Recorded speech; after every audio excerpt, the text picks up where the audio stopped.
Aujourd'hui, il est important que les parents reprennent le contrôle de leur autorité sur leurs enfants et les protègent.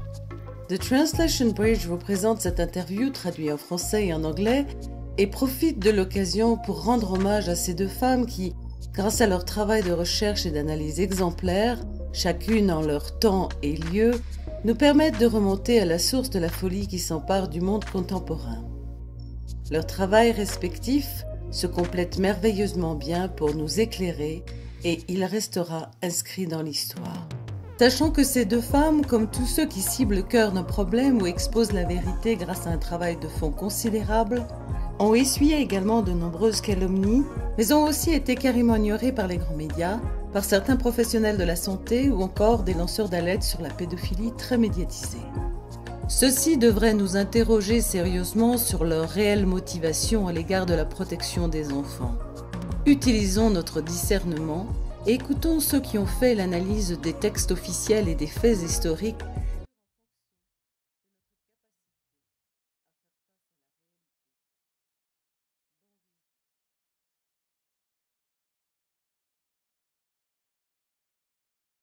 Bonjour, Madame Reisman. C'est un grand honneur de pouvoir vous accueillir en interview donc en France. Nous allons donc passer 2 heures ensemble sur un sujet qui mérite que l'on s'y attarde sérieusement, les droits sexuels des enfants et leur relation à l'idéologie pédocriminelle de Kinsey. Tout d'abord, j'aimerais introduire votre éminent parcours. Comment pourrais-je vous présenter? Oh, thank you. How would I introduce myself? Oh, well, I was forced to go into the academic world.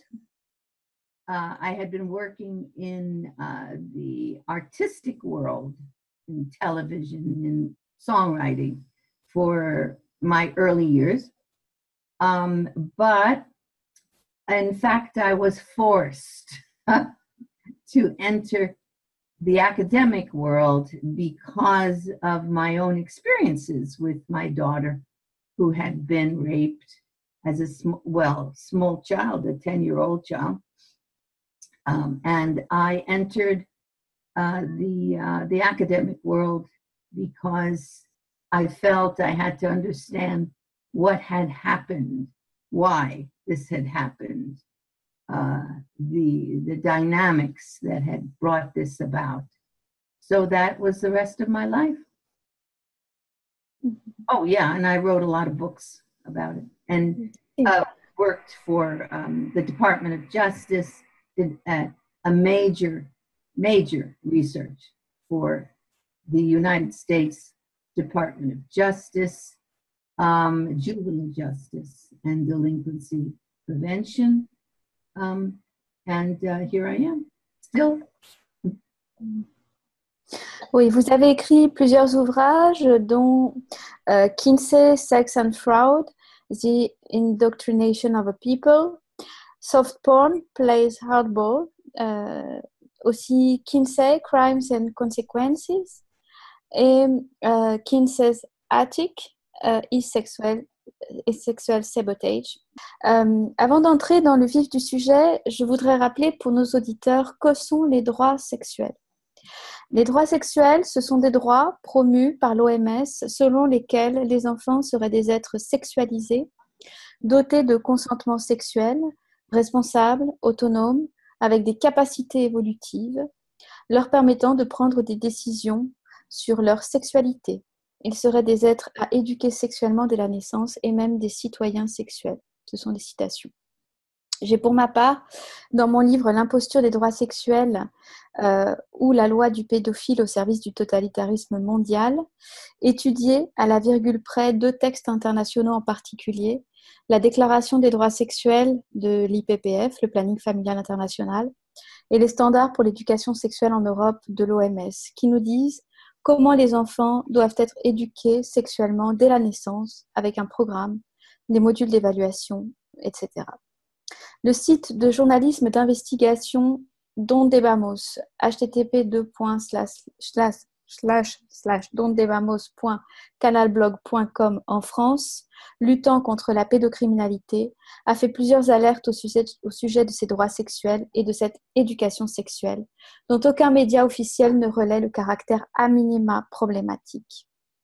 Or, mon étude sur les droits sexuels des enfants qui sont en soi pédocriminels, faisant de l'enfant un citoyen sexuel doté de consentement, responsable et autonome, m'a mené vers Sensoa, l'Institut Kinsey, ICIECUS, comme promoteur actuel, reconnu dans les institutions de l'enfant sexualisé. C'est-à-dire qu'aujourd'hui, l'on nous vend une idéologie pédophile, celle qui dit que l'enfant aurait des désirs sexuels dès la naissance. J'ai fait une longue interview avec Marc là-dessus en juillet 2017 dernier. En relation avec la promotion de ces droits sexuels et du grand plan santé du ministère de la Santé, inscrivant l'éducation sexuelle dès la maternelle depuis le 30 mars 2017 dans les écoles de France, à l'insu des Français et de grand nombre d'enseignants, il me paraît indispensable que vos travaux sur le personnage Kinsey, à l'origine de l'idéologie pédophile de l'enfant sexualisé, soient davantage connus en France et je voudrais y contribuer. Ici, nous vivons une vraie chape de plomb. Les médias officiels ne parlent pas de ce sujet, sauf pour faire de la propagande de masse en faveur de l'enfant sexualisé qu'il faudrait éduquer sexuellement. Et ils calomnient les très rares cas qui osent s'attaquer à ce sujet. C'est la raison pour laquelle j'ai souhaité que l'on vous entende sur une radio complotiste, car je crois qu'il y a réellement un complot pédophile contre l'humanité. De lobbies qui tendent à banaliser, puis à légaliser la pédocriminalité contre les enfants de tout âge, et pas seulement, mais aussi les opérations transgenres des mineurs, l'achat-vente de bébés, etc. Et ceci se prouve au travers des textes officiels, justement, de leurs ramifications jusqu'à Kinsey. Et pour justifier non seulement le caractère plausible du complot, j'aimerais rappeler une citation de la philosophe Hannah Arendt, sous laquelle nous pourrions inscrire cette interview si vous êtes d'accord. Je cite « Le secret, c'est ce que l'on appelle diplomatiquement la discrétion, ou encore arcana imperii, les mystères du pouvoir. La tromperie, la falsification délibérée et le mensonge pur et simple employé comme moyen légitime de parvenir à la réalisation d'objectifs politiques font partie de l'histoire, aussi loin que l'on remonte dans le passé. Dans Du mensonge en politique, le premier des essais qui compose Du mensonge à la violence. First of all, yes. Yes. The United Nations, the rights of the child, all this sort of thing, yeah. These have been designed by people whose aim is the sexual exploitation of children, the eradication of trafficking, child trafficking, because child trafficking would no longer be illegal. If you make children sexual from birth, okay, which was Kinsey launched that concept, then yeah, and I was wrong when I thought in the first place it was just America, because it wasn't just America, it was global. So the idea would be that children, and this is the bottom line to all this, all of it, children who are going to be defined as sexual from birth, sexual citizens. I never heard that. That one I didn't hear. Yeah, that's comes up with, Dans les standards pour l'éducation sexuelle en Europe, citoyens sexuels. Nothing gets by those guys, Okay, I almost wrote a book called Pedophiles in Power about 20 years ago, yeah? I said, hey, the way things are going, this is what is happening, pedophiles in power, yeah. So anyway, yeah, that's the design, to eliminate the issue of trafficking, because we eliminate any illegal aspect.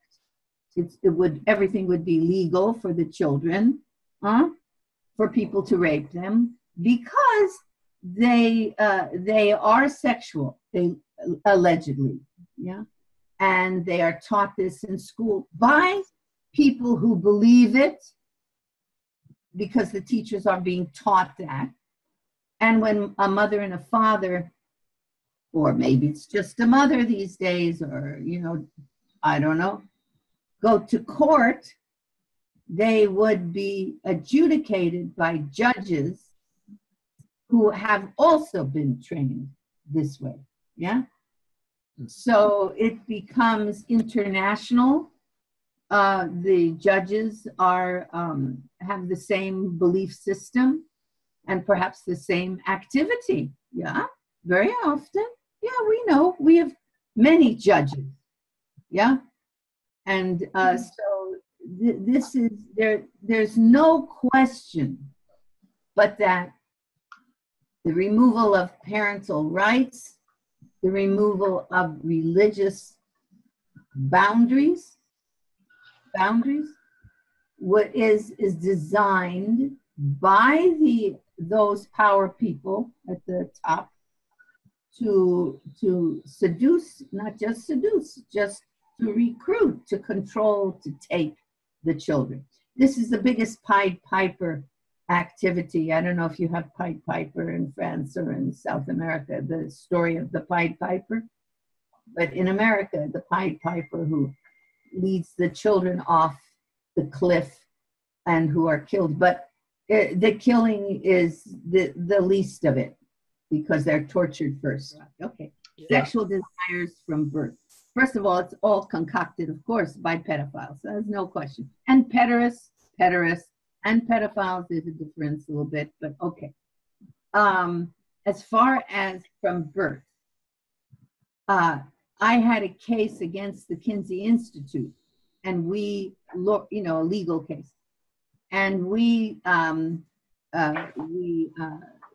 a research, you know, an interview with the head of the Kinsey Institute, June Reinisch at the time, and she said in her interview, she said, yes, she said, well, we know that children are sexual in the womb,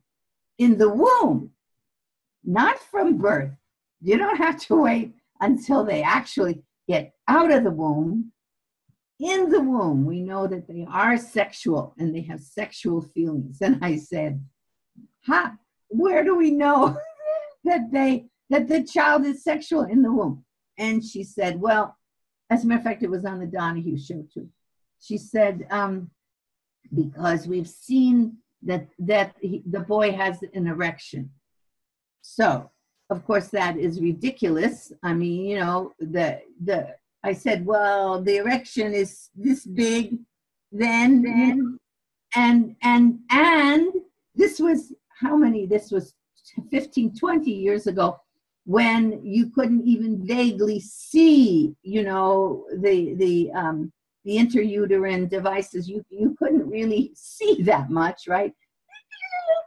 And not only that, but there's absolutely no reason to assume that the child has a urine buildup, which causes the, you know, to have a little bit of some kind of a show, or any number. You know, it's moving with the mother's breathing and with the fluid. And if that's the case, how are they aborting these babies? How are they aborting them? Yeah. Anyway, I just wanted to mention. Je voudrais éclaircir pour nos auditeurs de quelle place spirituelle vous nous parlez, si vous êtes catholique, évangélique ou autre, et quelles sont vos convictions morales et politiques au sujet de l'enfance. Ainsi, nous nous prémunissons d'emblée concernant des critiques et des procès d'intention. Well, I have a Judeo-Christian belief in my moral beliefs are based upon this. I'm of Jewish heritage, and I believe that the Judeo-Christian system of belief has been the most humane and the most civilizing of all belief systems that I'm aware of. And I think that can be attested to by an examination of the nations and their individual living systems. economic, social, and cultural. So yeah, that's what I believe. Yeah, that's it. Ok. Vous avez passé votre vie à dénoncer l'imposture scientifique de Kinsey, disant que les enfants étaient sexualisés dès la naissance, dotés de désirs sexuels. Mais auparavant, j'aimerais avoir votre avis pour que les gens comprennent bien. Pourquoi est-ce grave de sexualiser les enfants et de leur ôter leur innocence? Quelles sont les conséquences pour la société? Let me add, yeah, that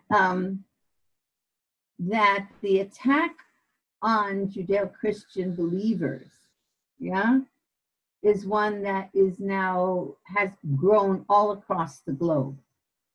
I know in the United States in particular, of course, I know the most. We are having people arrested. We've had to close down a Catholic orphanage, not orphanage, child, adoption agency, because that adoption agency believed that it could only in good conscience award children to two parents, a husband and a wife. So because of the backlash, the kind of problems that we have in our country at this time, the prejudice against religion, which is one of the main ways to get the pedophile world established, is the destruction of the religious system, because this has happened across the board in the country. So it's something that we have to be aware of as we talk. Well, it is indeed dangerous to the independent thought process, to the growth, to the psychological and spiritual and ethical growth of a child, to be sexualized early. First of all, you're talking about their brains being under alternative control. Yeah, you cannot. And right now, at the youngest age in school, children are being conditioned, indoctrinated, yeah, with sexual themes, sexual ideas. It's destroying them, absolutely destroying them. They sexually act out on each other. They sexually act out on younger sisters and brothers. They imitate everything that they're taught, yeah, and they become little robots that are controlled first by the non-existent sexual feelings that they're given. They're non-existent. They have no hormones as yet, no sex hormones, okay. But they confuse their fear, they confuse fear and shame and trauma with sexual arousal. They are having that's what's pumped into them. So their inability to function independently is what takes place. They have a shorter life. They commit suicide. We know, high rate of suicide, high rate of homicide, high rate of every kind of disease, every sexual disease, because they act out. And the main thing, they are easily groomed by adults. They are being groomed by adults. So they are abused by adults. This makes the world crazy, absolutely crazy. And so therefore, completely controllable by those who wish to control. Oui, on pourrait dire, comme je l'avais vu avec Marc dans l'interview, que Freud lui-même disait que si on parlait sexualité aux enfants ou qu'on sexualisait les enfants, ça les rendrait absolument inéducables. We have a website in the United States called NoFap, NoFap. What that is no masturbation, yeah? This is a website that's attempting to help guys, not just guys, girls, to get off pornography, you know, stop using pornography. And the connection, of course, between pornography and masturbation is this. There's absolute connection. Okay, so it's called NoFap, and thousands and thousands and thousands of people are writing from all over the world, you know, to tell their stories. I've been off pornography, and I haven't fapped for months. I haven't for weeks, and so on and so on. And one of the things that they comment on is the clarity of their minds. And these are adults, mind you. The clarity of their minds once they have been freed of the masturbation and the pornography, yeah? They say the brain, they call it brain fog. Brain fog. So the brain fog has gone after they are off it for, say, a couple, 3 months. Yeah, they can start to feel free. But when you start little children, as we have been doing with this insanity, and by the way, Kinsey was also the father of masturbation. You know, he died of orchitis, sexual abuse of his own genitals, to such an extent that somebody wrote it would make a grown man weep. Yeah. He was so violent to his genitals. Between that and sexually transmitted diseases, because he was having sex with so many guys, men and boys, perhaps. Yes, of course. That you know, he died of orchitis, which is a disease that afflicts the genitals. So he fathered masturbation as well as the glamorization of masturbation for the world, for schools, yeah, and sexual from birth, the concept of children being sexual from birth. Sur les promoteurs des droits sexuels, l'on retrouve au sein de ces textes imposés au pays par l'OMS, donc l'ONU, des organismes tels que l'Institut Kinsey, Sensoa, Siecus et l'IPPF, le Planning familial international. Pouvez-vous nous dire quels sont ces organismes et quelle est leur raison d'être et les liens entre eux, et comment vient-on à banaliser une pareille origine qui apparaît à ciel ouvert? Le viol des enfants est-il accepté par la société dans le fond, ou bien les origines de Kinsey des droits sexuels sont-elles niées, cachées pour les intérêts d'un petit groupe bien au courant? Et quel est ce groupe? Well, earlier you spoke about SICUS, Sex Information and Education Council of the United States, yeah? And SICUS was formed at the Kinsey Institute with, there's a statement made by its director of the time, Mary Calderon, saying that sex education was carved out as the one big section that SICUS would be in charge of for the nation, and actually it's for the world. Yeah. Now SICUS, Mary Calderon had been medical director for Planned Parenthood, International Planned Parenthood. And then they decided to create this new group, SICUS, which meant that she moved from International Planned Parenthood to, or maybe it wasn't international, it might have been Planned Parenthood, but it's the same, to start the new group, SICUS, which then would be in charge of training all of the teachers in schools about sex as according to Kinsey.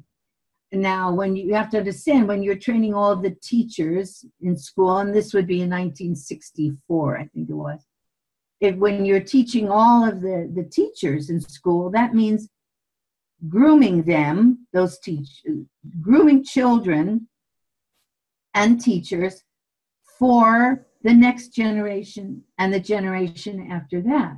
They will be your doctors, your lawyers, your prosecuting attorneys, your teachers, your professors in the school. They will be your judges in the courtroom.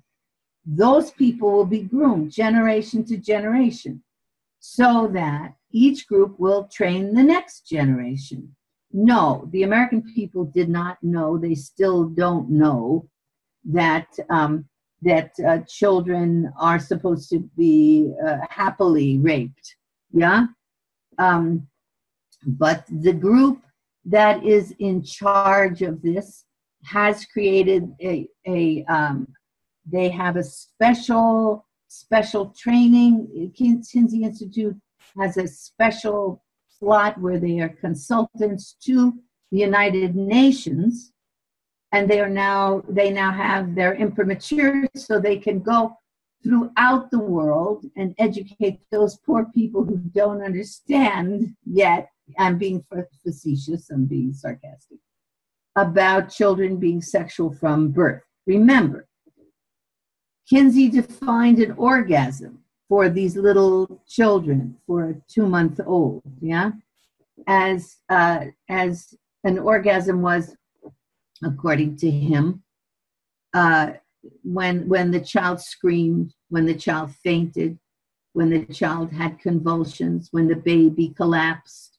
and it's all in his books, page 160, 161. And of the explanation of orgasm that these babies were having, yeah? You should have up on your screen the tables, yeah, from his books. Now, these are the most quoted, the most celebrated books worldwide, in all languages, Kinsey's books, all languages. How can you say that people who open those books and see a 2-month-old, a 5-month-old, a 4-year-old having 26 orgasms in 24 hours, what he called orgasms? That's around the clock. That's around the clock experiments. Yeah? He was a sadomasochist. That's clear when you read the description of children fighting to get away from the partner, what he called the partner. Yeah. Now all this is being transferred worldwide, globally, as it was transferred to the American public. On peut être très très inquiet donc quand on voit à la base des standards pour l'éducation sexuelle en Europe qui sont donc repris en France, SIECUS par exemple, et quand on voit que Kinsey peut être enseigné en France à la base de l'éducation sexuelle des enfants et cité en bibliographie des standards pour l'éducation sexuelle en Europe. Absolutely, it will destroy, completely destroy the civilization. Completely. These children will be destroyed. They are being destroyed. Yeah.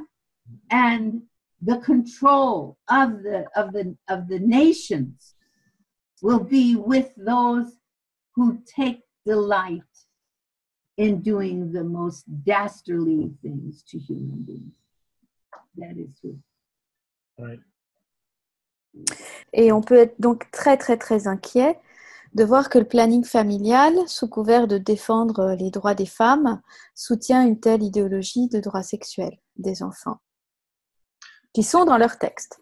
Yeah, I mean, I've written extensively on Planned Parenthood, and I have analyzed their hot and happy. Oh, yeah, they have this International Planned Parenthood promoted if the child has HIV, has AIDS, if a child has AIDS, yeah, okay. They have a big a little pamphlet, big pamphlet with lots of happy kids floating around in this pamphlet.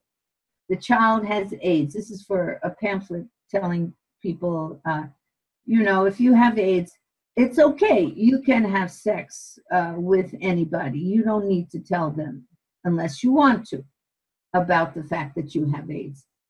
They, in this pamphlet, Hot and Happy, or whatever it was, they go on and they carry on about the pleasure that the child can have having sex and so on and so on. Not one time in this pamphlet, not once, does the International Planned Parenthood pamphlet say, go to the police, you know, go right away and tell what happened to you, that you had sex with this guy. It's going to be an adult who gave the child AIDS for the most part. Go and get help. Go tell your police force, take this, get that person prosecuted. Not a word. No, not a word. So they want the children to engage in sex. They know the children will die. They know the children will have diseases that will wipe them out. They know it. And they want to protect the predators. They want to protect the people who are raping them because that's them.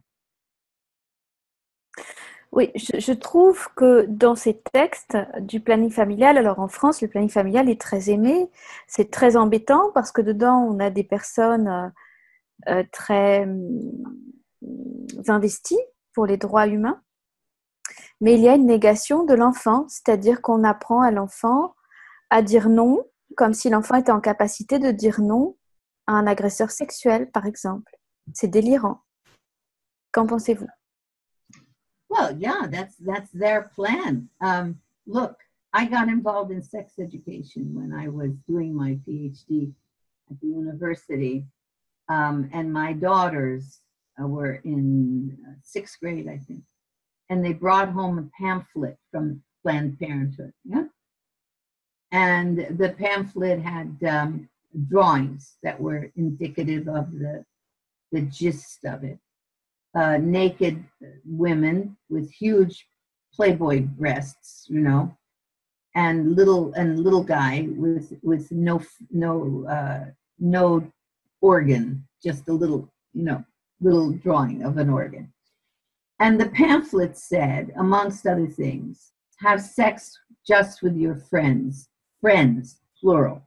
This is, let me make this clear, 1974, I think 1974 and 1972. I have to go back and look.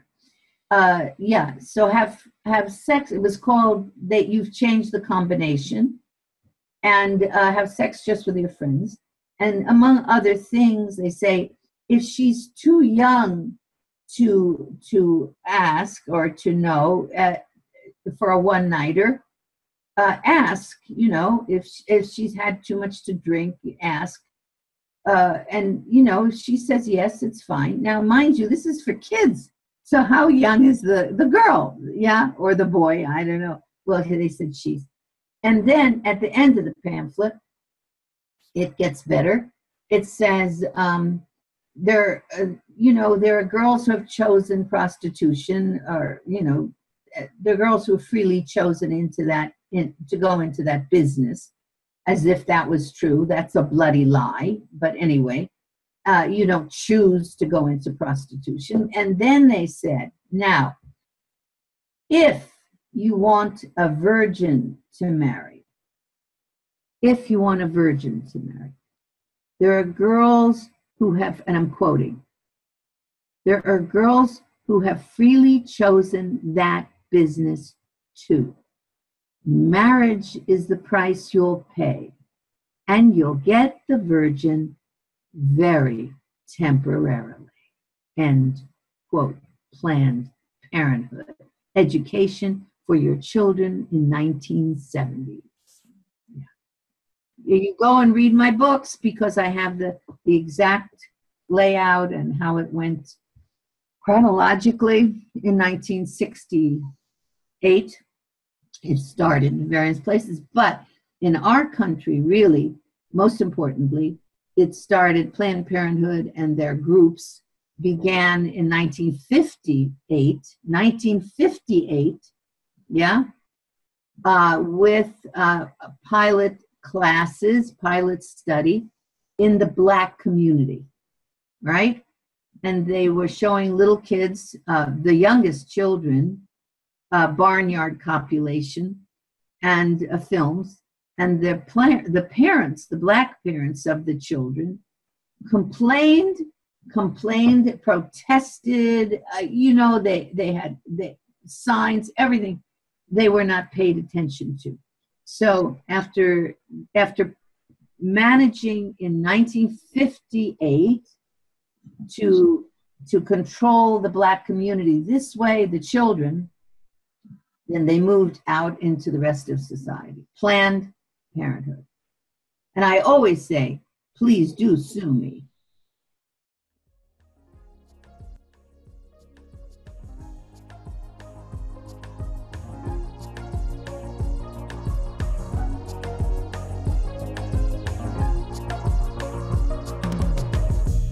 J'ai démontré dans mon travail que les droits sexuels font la promotion d'un enfant sexualisé dès la naissance. Donc, il y aurait des désirs sexuels, un consentement sexuel et qu'il faudrait éduquer sexuellement. Et j'ai indiqué, ici même, sur cette radio, que ce n'est pas Freud qui a dit cela, mais Kinsey. Pouvez-vous nous dire qui était Kinsey et pourquoi a-t-il acquis une telle crédibilité scientifique? Well, really, Kinsey was a nobody. I mean, he was a zoologist.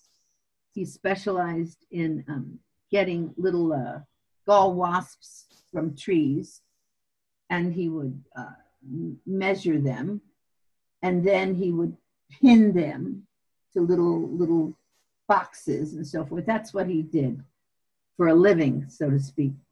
And so, but he was a sexual pervert. And as a sexual pervert, he had gathered around him others, a few who also were sexual perverts, and he was selected by the Rockefeller Foundation.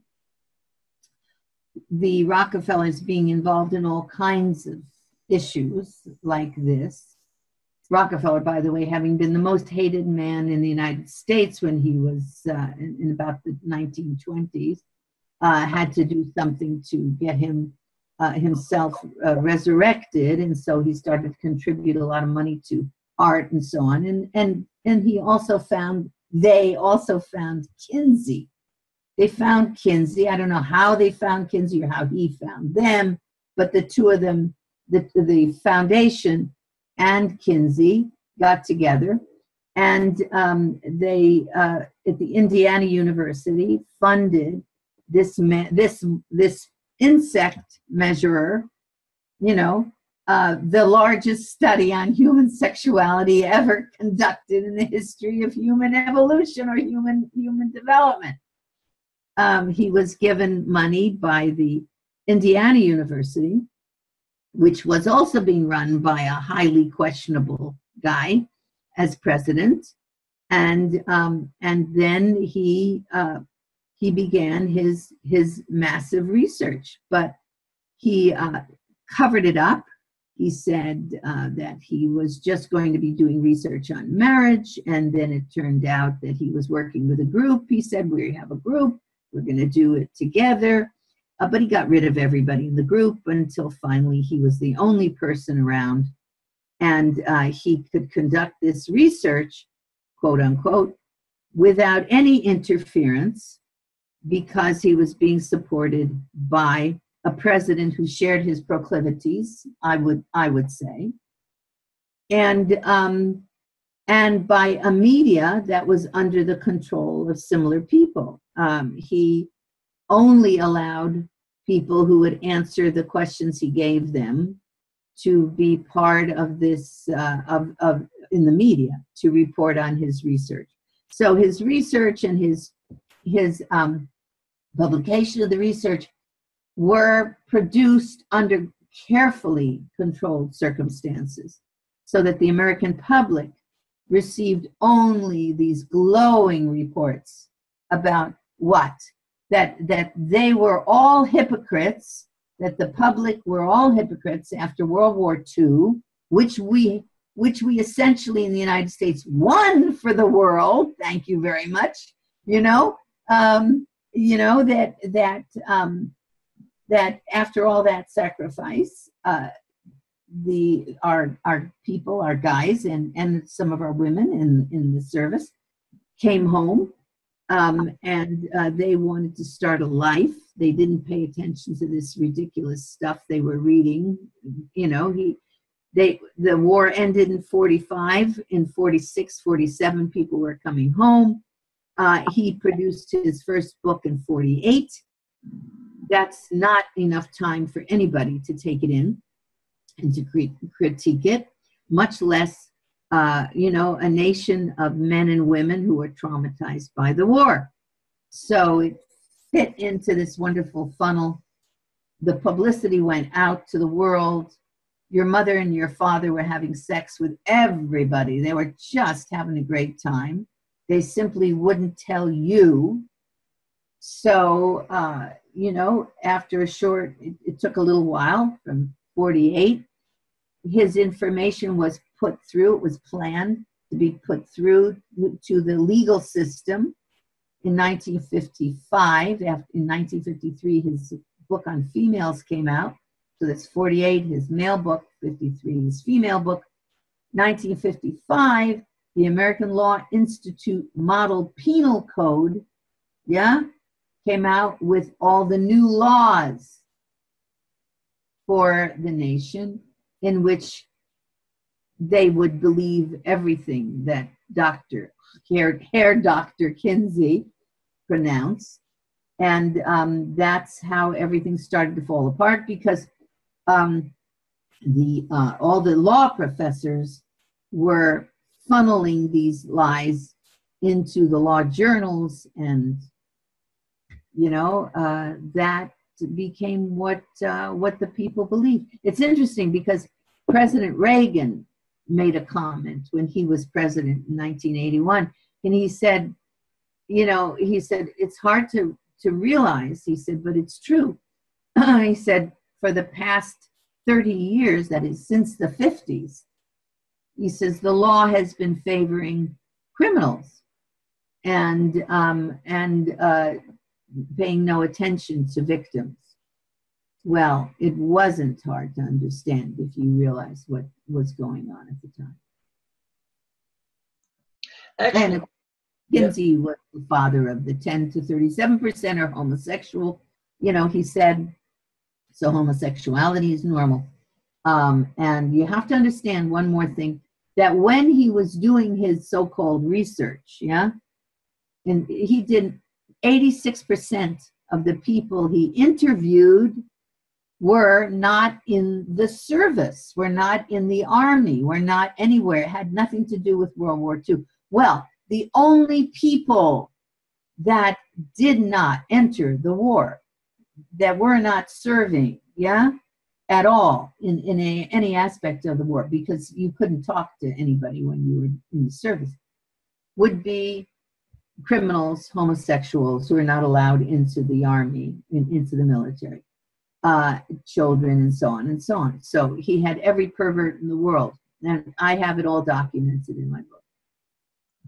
Right. I mean, your work is remarkable about Kinsey's influence and evil influence over sexual behavior of humanity and mankind. And we have to remind our listeners that Kinsey studied at Harvard in the 20s at the time of the hotbed of eugenics research, and he was also part of the, he was the first, was one of the scholarly eugenicists of pre-World War II, according to biographer also James Jones. And he recommended that a portion of the lower classes be sterilized to foster a more robust gene pool. So among his intimates was Dr. Ewan Cameron, the infamous CIA-funded mind control doctor. And also another of Kinsey's influences was Dr. Herman Mueller, one of his colleagues at Indiana University.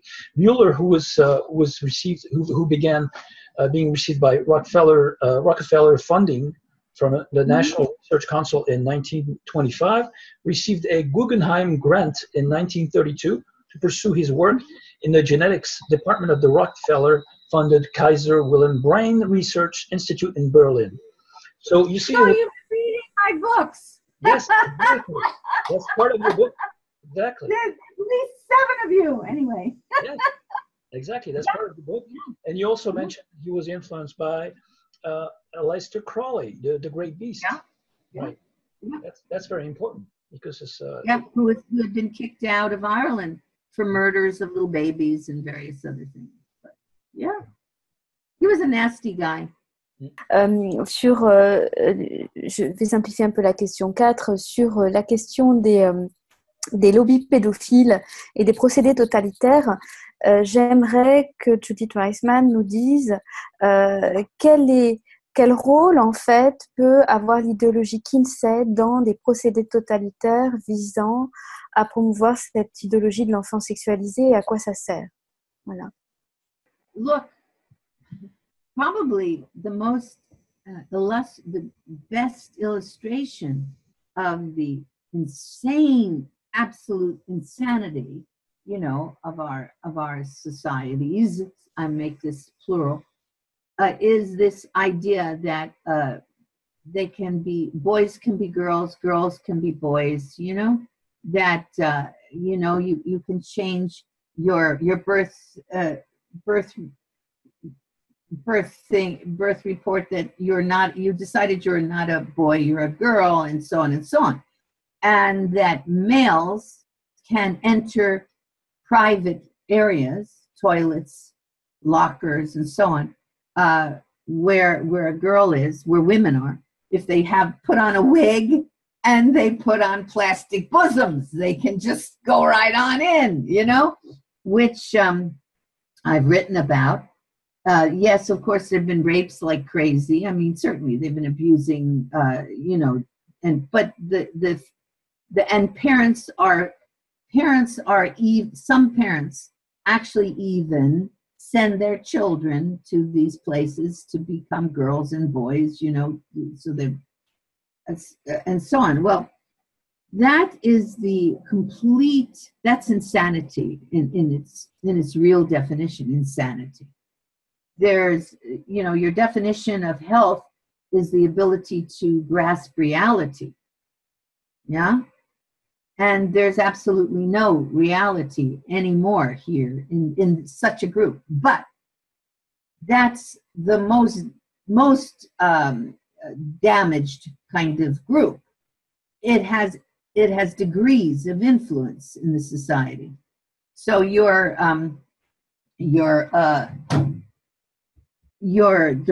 American Association for the Advancement of Science, I'm thinking of the other one,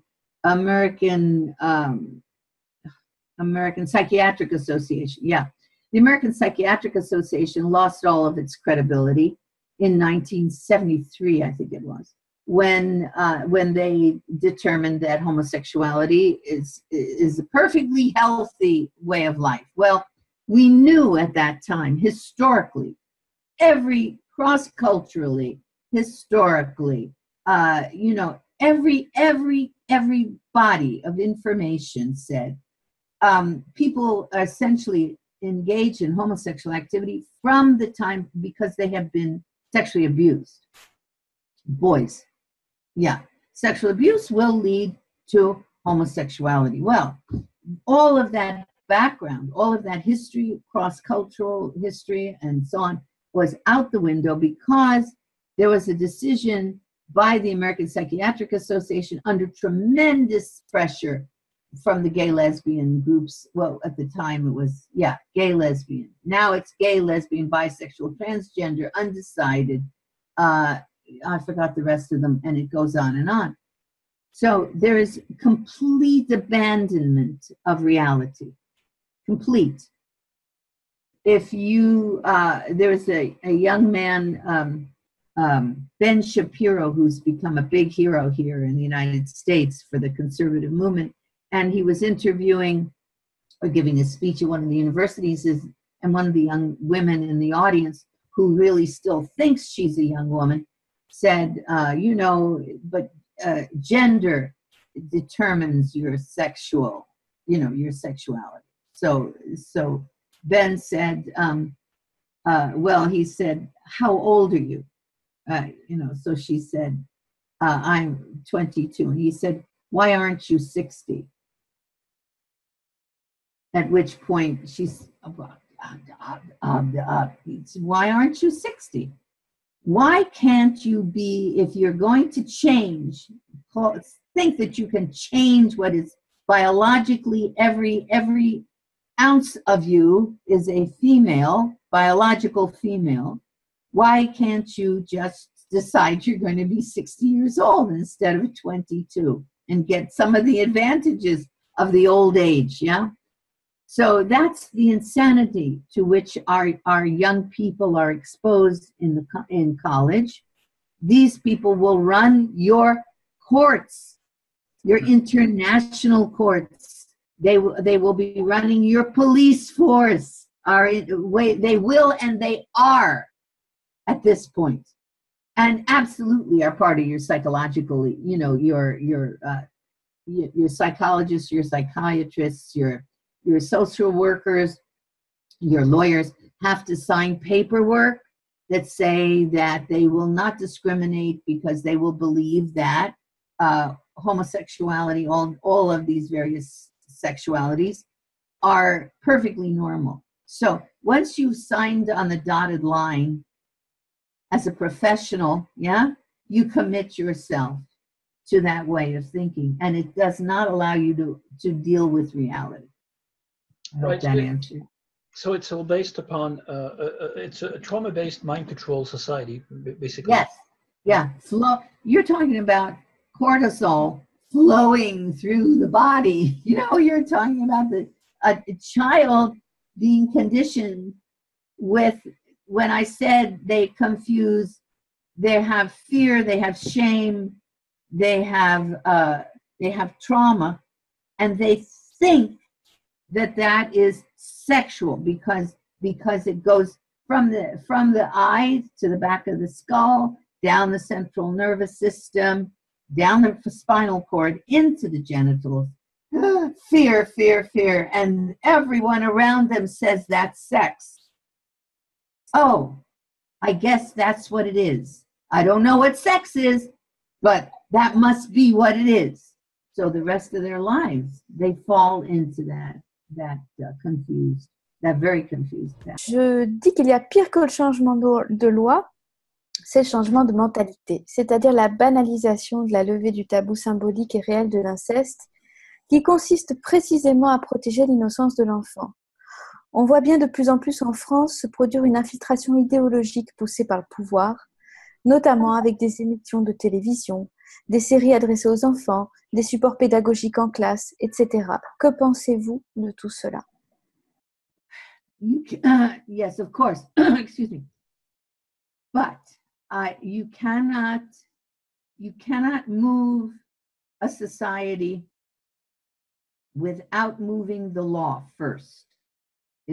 I can't speak really for France, but I can say that in the United States, we first laid groundwork in 1955 with our laws.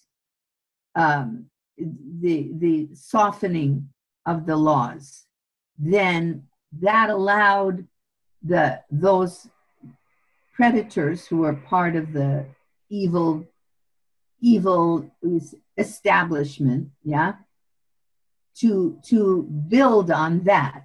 You see, we have said that in the law, sodomy is really not a problem, maybe, you know, and so on and so on, and we can teach these things in schools, yeah. So when we have what we call an obscenity exemption from the laws, which nobody knew existed, which we found in the Model Penal Code as the reason the obscenity exemption for schools and for libraries and so on. So, and police and doctors. So that meant that you could bring obscene materials into the classroom. Now, I don't know how that works in France and in South America and so on, but that's the way it worked here. Yeah. But yeah, of course, the control of the media, which again comes to the teaching. You're teaching here in 1960s, late 50s, 60s. You're talking about grooming one generation, which grooms the next generation, which grooms the next generation. So now, of course, you have all these, we don't even worry about pornography anymore. It's child pornography. We don't even worry in a way about child pornography anymore because we're talking about raping little babies, yeah? There's a new book out by Dr. Handrahan, Epidemic, the child rape epidemic in the United States, in America. Yeah, so you've groomed one generation, which groomed the next, which groomed the next. And here we are with your movies, your television, the particular Disney is up to its, which you all have the investigating YouTube, so long as there's still availability of the internet to produce materials that tell the truth. I don't know how long that will happen.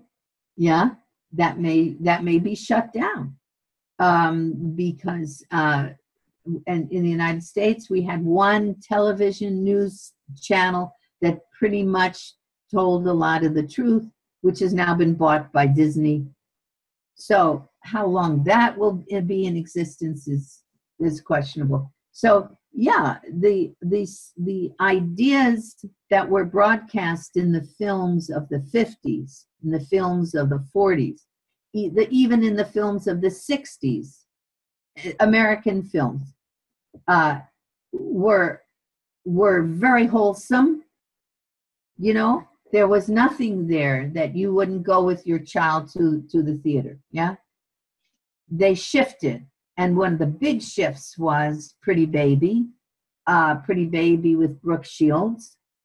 But we can't let off the hook now Playboy and Playboy magazine, because very symbolic.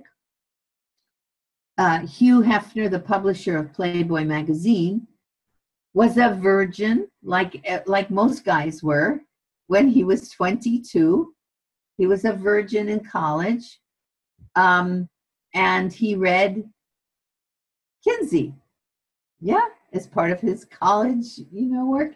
And he read Kinsey, and he read that, Kinsey interviewed 4,441 women. Not one woman was even ever had a rape. Yeah, nobody raped. And now today we get them falling out of the skies. Yeah. Nobody raped. That's not true, of course, but this is what Kinsey said. Why? Why would Kinsey say that he interviewed 4,441 women and nobody ever was raped? Because his idea was, whatever sex you engage in, there are no consequences. No bad consequences. No venereal disease. No abortion. No AIDS. No rape, nothing, no consequences. So you can, of course, engage in any kind of sex activity that you want. It will not cause a problem. Now we are paying the price for the problem, but it's a wee bit late to find out because we have groomed this group in the 50s. We had a generation later in the 70s, a generation later in the 90s, a generation later today in 2017. You're talking about 4 generations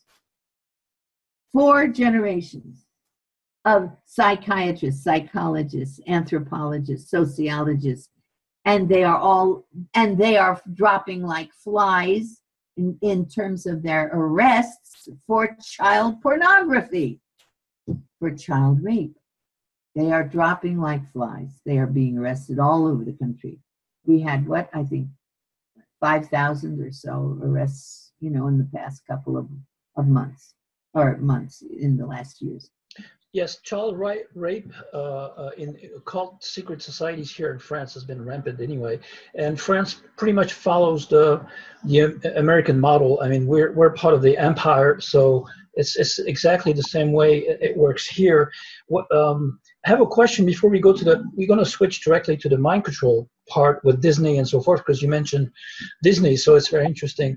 What do you think of the counterculture, the hippie movement, you know, in the 70s, in the New Age movement? Wasn't that all part of the, you know, the flower power and sexual liberation to fight against the war mongering and the wars, you know, in place already in those days?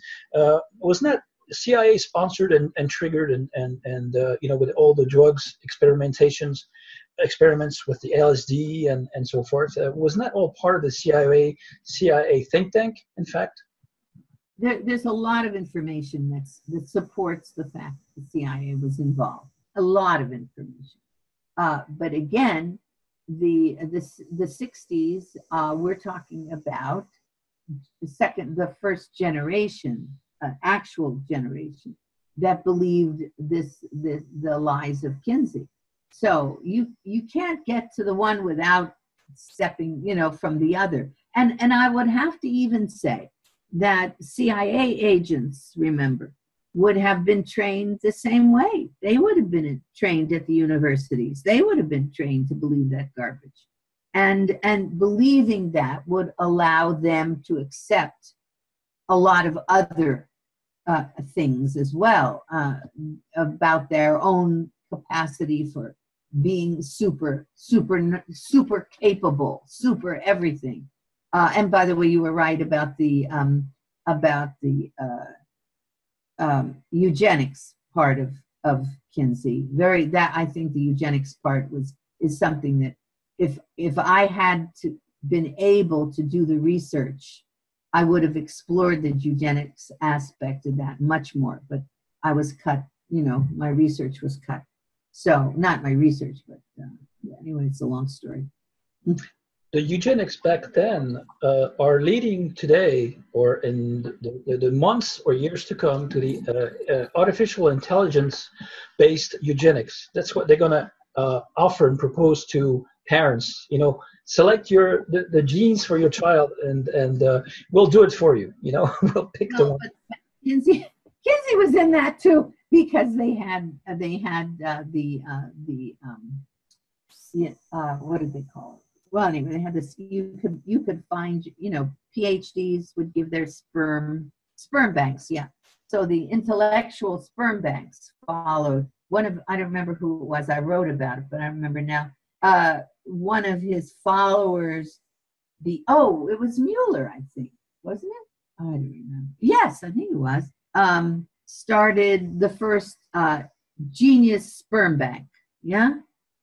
So you could go, you know, your upscale family, upscale mom and dad, you don't want to have to, you know, just have a regular old baby. So you go to the, but we don't have any problem killing them in the womb, but okay. So you'd go to the sperm bank and get this genius sperm, you know, who you don't know who the guy was, yeah, that gave you the sperm, but you get a genius sperm. And you're gonna, you know, have your babies. But I think I read some of the research from that, and they just simply didn't turn out any genius. Let's talk about mind control programming with Disney and the movie industry targeting children. There are large think tanks targeting children and affecting their behavior. For example, the Walt Disney deception and the deception created by, you know, I will mention the Illuminati and the New World Order and the truth about Disney. What Disney is really about is probably very shocking to most people who were totally influenced by it. He's become according to my information that I gathered, he became an FBI asset through 33rd degree Freemasonry in the Order of Dumoulin, which was a Knight Templar, who was a Knight Templar, and through sexual cross-dressing pervert J. Edgar Hoover, which most people don't know about. Disneyland and Disney World have both been reported as being used in princess programming to create high-level sex slaves like Britney Spears and others, and Miley Cyrus. The studio's subterranean maze of tunnels has been producing and hiding a very dark agenda, reaching out to children and adults worldwide. Numerous researchers and commentators have been reporting on Disney's extensive entertainment emporium, which applied psychology found in content ranging from subliminal messaging to sexual and occult imagery and other adult themes, all subtly placed within all of children's animated films that he produced. They have given the Illuminati the cover to bring together illusionists, magicians, and special effects artists without anyone being suspicious. He was in fact an occult porn king, while Disney grew up fascinated with the occult and in an abusive home situation. So he was abused as a child. Like you mentioned before, this is the first step in picking and selecting their own agents later on and slaves to begin with.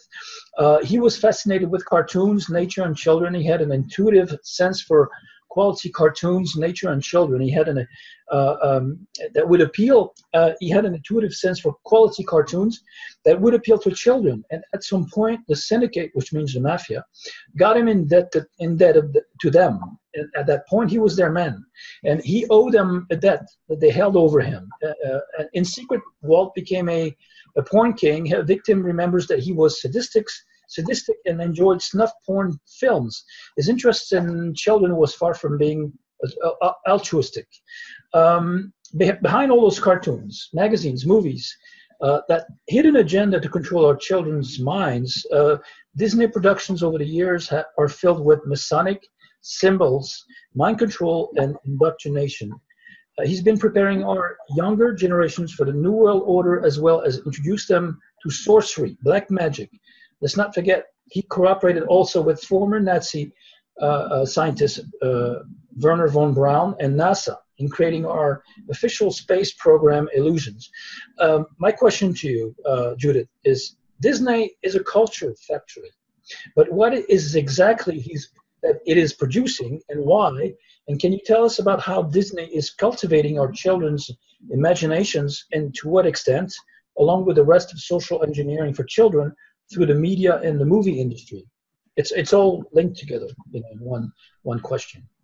Yeah, well, Mark, I mean, I can only address what I do know, okay?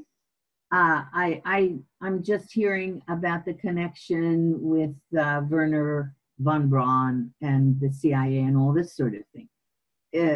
I would have to research that, and I would have to see documentation. Now, having said that, certainly I know the things I do know, that much of what Kinsey produced had subliminal material in it. No question about that. Not only do I know that in terms of what I have seen with sexual innuendo or sexual materials, but with drugs, the use of drugs, that kind of thing.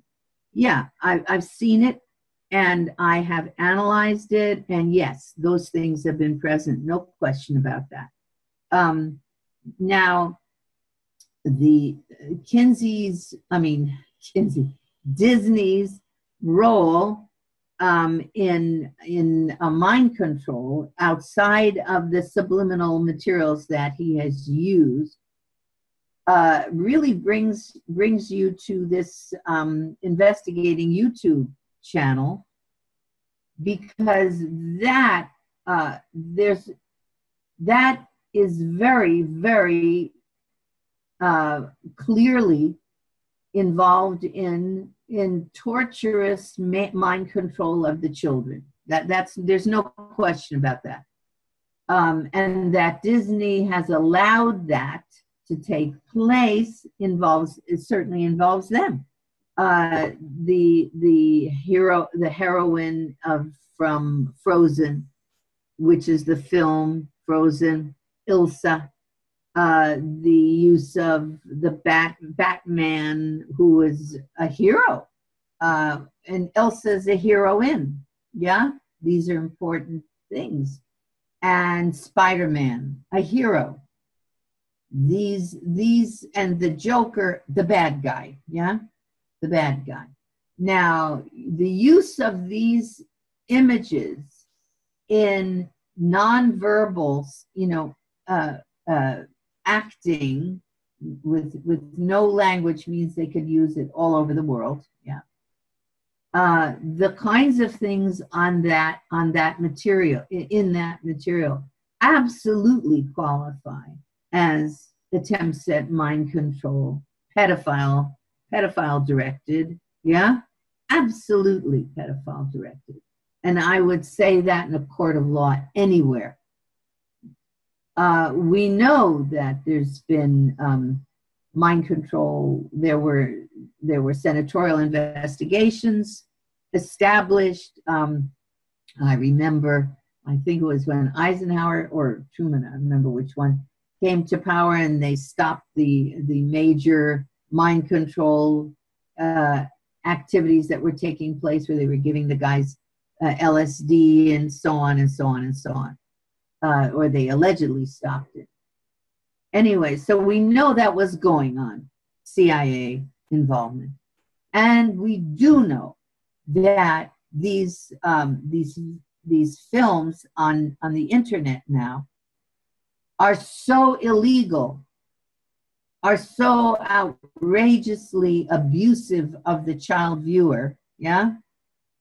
They have scenes that are pornographic without any doubt. They have scenes that are the most violent I have ever seen. They have scenes of fecal matter being used, yeah, on the heroines and the heroes, yeah. So and Disney. These are Disney characters. These are Disney characters.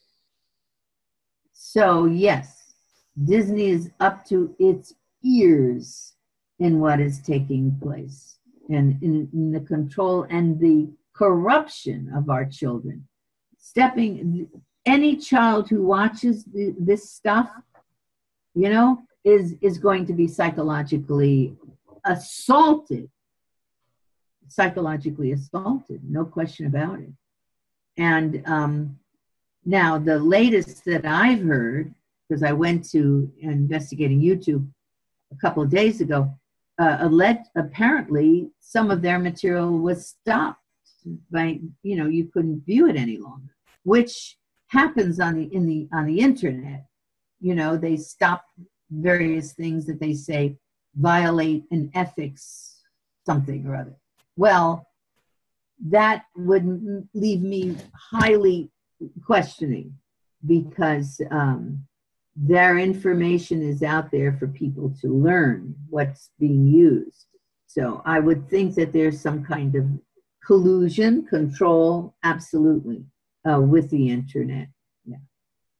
The fact that Disney pictured in his movie animals as the heroes, it basically shows that they're viewing. I mean, the viewers, the movie viewers, consider humans like other animals, as simply being on the same level as animals, and the humans are presented as a vicious animal only fit to be killed, basically, and to making the animals to be human, turn the viewers as like they wanted people to forget they're watching animals, and so it would and their sexual behavior in the same way would be considered as human, and humans and animals would be all mixed up, in the end. Yeah, this is a problem. Yeah, but yeah. More, to me, more obvious is some of their other activities, some of their other images, which are clearly exploitive sexually and so on. Yeah, but yeah. Could be. I mean, it certainly is. Quel est l'objectif de ces idéologues pédophiles? On voit bien qu'il ne s'agit pas seulement de transgresser les enfants, mais d'asseoir un contrôle sur la population mondiale au travers des enfants, en les traumatisant et en les conditionnant dès le plus jeune âge. Ce qui m'effraie le plus, c'est la perspective des opérations transgenres sur mineurs, car elles sont irréversibles. Ici, chez nous, en France, Farida Belgoud a payé très cher sa dénonciation de l'enseignement du genre, que l'on retrouve dans les standards pour l'éducation sexuelle en Europe. Aussi, j'aimerais que vous puissiez éclairer nos auditeurs sur qui était John Money, le théoricien du genre, ce qu'il a fait et ses liens avec Kinsey. Money. Well, okay, we can start. Well, we have to honestly say with Kinsey's scale, you know, which I don't know if you've ever seen what they call the Kinsey scale. A 0 is at the bottom. A 6 is at the top. The 0 is completely heterosexual. The 6 is homosexual. And in between, there's a line, bisexual. So essentially, he was creating a fluid scale, yeah? And you can be anywhere on that line at any time. John Money was a follower of Kinsey's. Dr. John Money, a psychologist who worked at Johns Hopkins University and who was running the sex offender clinic there, to which the Catholic Church would send their pedophiles and pederasts for help to the sex offender clinic. John Money and his aide and colleague, Fred Berlin, another doctor, this one is a medical doctor, Fred Berlin, would process these men and would let them go out amongst the people. The men would be sent from the courts because they had committed crimes against children. And John Money and Fred Berlin would counsel these pedophiles and pederasts who were active pedophiles and pederasts. They would counsel them and then send them out again. And when they raped more children, when they were out, they would counsel them some more. And they would not inform the authorities that these guys had been raping children in the meantime, because they were under care. They were under their care. There's your profession of psychology and psychiatry. And so finally they got hit with some condemnation from the government, who said, you know, you have to report these guys when they're raping children. I don't know whatever happened there. I don't think that they ever did. I think they just simply went underground. But anyway, John Money wrote in the Journal of Pedophilia, that was Pedica, the Journal of Pedophilia, a journal by and for pedophiles and for those who would be able to, as they said, understand the sensibilities of the pedophile, yeah? Because they wanted to legalize pedophilia. And John Money, in his interview with the Journal of Pedophilia, was asked, what does he think about the age of consent? And so John Money, Dr. Money, said, well, we have to get rid of the age of consent. You know, it has no purpose. Okay, that's where we have to begin. And he also went so far as to say that if, and this gives you an inkling of the future, yeah, that if a man and a boy, because remember, this is the Journal of Pedophilia, it's being read by men, and it's about sex with boys, because that's what it was fundamentally, not girls. Had one special on girls. He said that if a man and a boy have a sex suicide pact, where one of them dies, it's a sex, sex play, where one of them dies, he says we have to consider that issue, because he said, should the person who lives, that is the man, should he be really penalized, you know? Yeah? And as John said, well, he said, the issue really is one of consent. Here's your consent, yeah? He said, if the boy consented, then his death from this experiment, from this sex play, yeah, should be pretty much legal. I mean, you know, there shouldn't be any problem if he consented. And there's where you get to the issue of consent. Consent can be used for anything. The boy is dead, of course. What consent? You going to ask him? No. So John Money is one of the leaders of the sex transition field. He's considered the father, or I consider him Kinsey would be the grandfather, John Money would be the father. So he helped to create what's called the transgender movement, and he has there's a room devoted to him in the Kinsey Institute, eulogizing him because he's now dead. I think he committed suicide, if I'm not mistaken. But anyway, yeah, he's a leader in the field. He was a leader in the field, and his colleague, Dr. Fred Berlin, who also supports transgender, homosexual, the fluidity concept, still operates at Johns Hopkins, is still given credibility. And what this means for the society at large, giving these children these absolute confused signals, telling them, you thought you were a girl, but you're a boy. You thought you're a boy, but you're a girl. Or maybe you're a girl today, but maybe you change your mind, you're a girl, you know, tomorrow. But that can't really work if you're cutting off body parts and if you're stopping their puberty early, yeah, which a lot of the work is accomplished that way, stopping puberty. And they cut and paste body parts, and the psychological confusion, Ariane will certainly be able to address the psychological confusion to a child that their parents participate in. By the way, now sometimes their parents don't participate. That's another issue.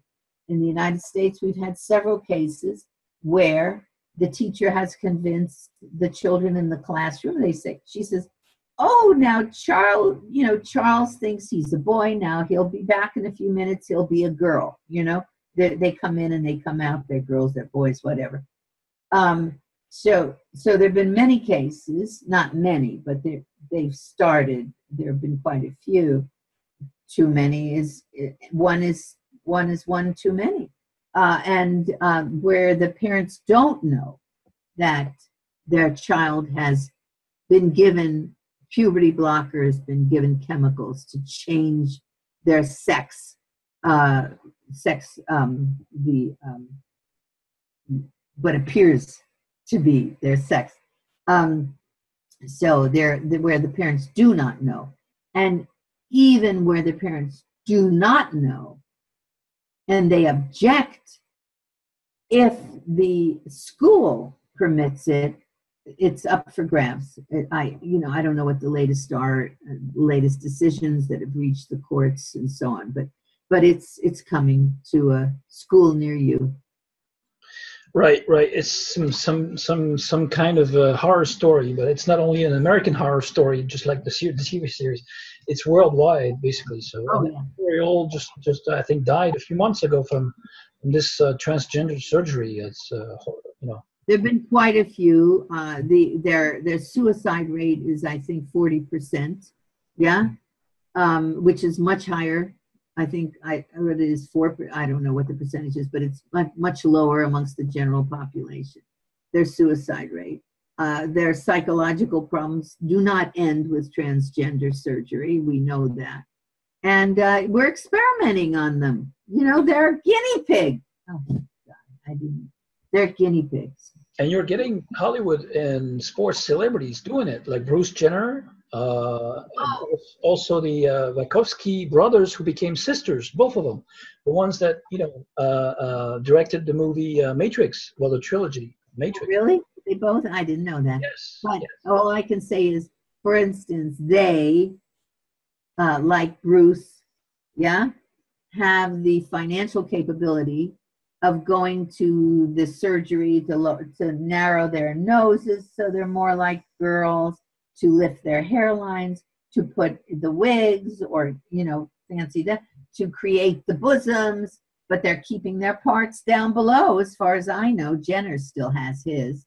To do all the work, the physiological work, the surgery work, to say this is a female. Excuse me?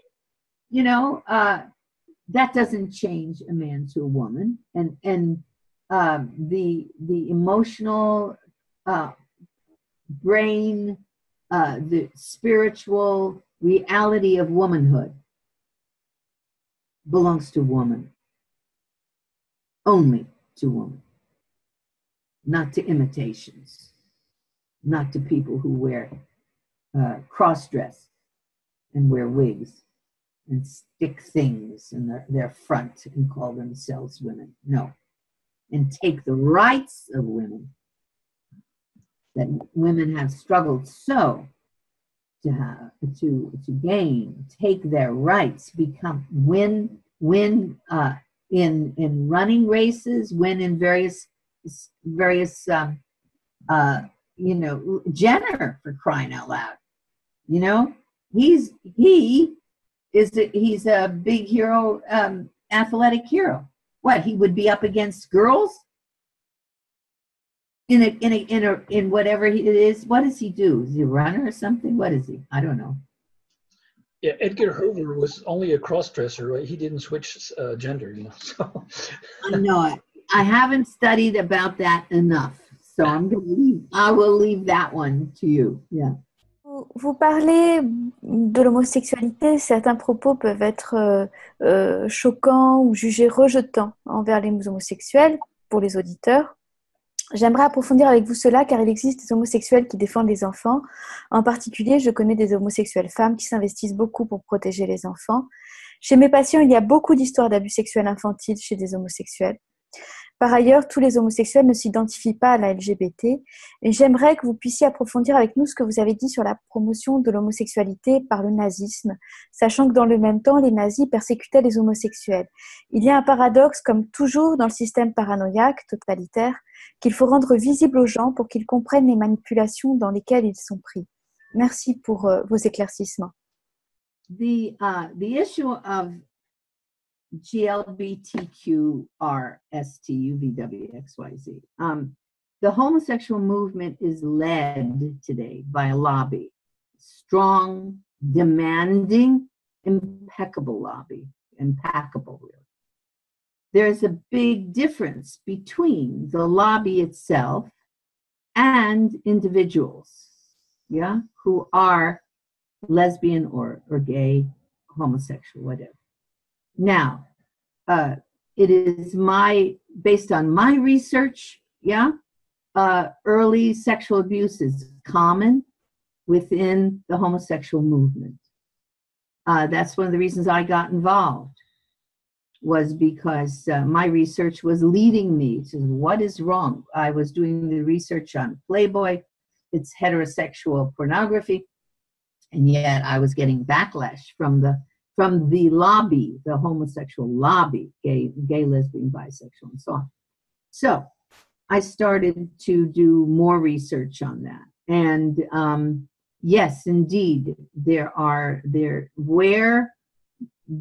the lesbian movement is different today than it was 50 years ago. Just like everything else, you're talking about change has taken place. The lesbian movement now incorporates behaviors as a movement, as a lobby, that was never part of originally the the lesbian groups or lesbians, in the 1950s, 1960s. So there's been major change that's taken place. Not only change within the group as to the cause, but change as to the cause itself coming out of the educational system,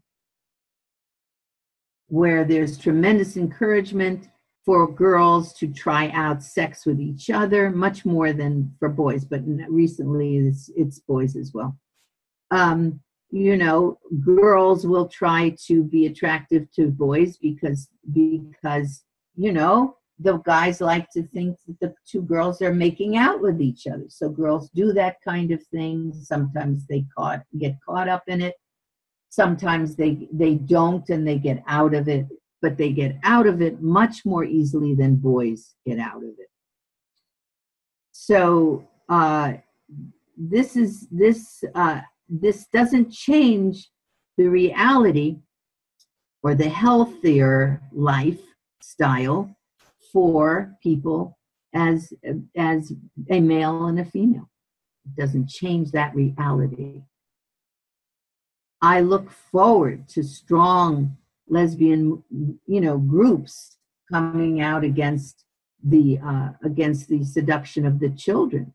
We don't have that in the United States. I haven't seen that in the United States. If you have that in other countries, let us know, because we need to know. We have the marches by the gay, lesbian, bisexual, and so on. We have the marches for abortion. We have the marches for everything that's bad, but we do not see the other side, the lesbians or homosexual guys, coming down hard on abuse of kids. So I look forward to seeing that. As far as the Nazi situation, that is the idea that the Nazis persecuted homosexuals per se is not true. They did persecute femme homosexuals.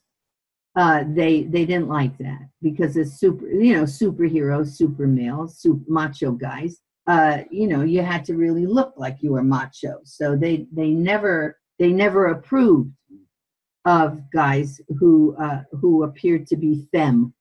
And when you look at the data on the number of homosexuals who were actually imprisoned, put into concentration camps, compared to the number of homosexuals in existence, and by the way, it didn't apply to lesbians.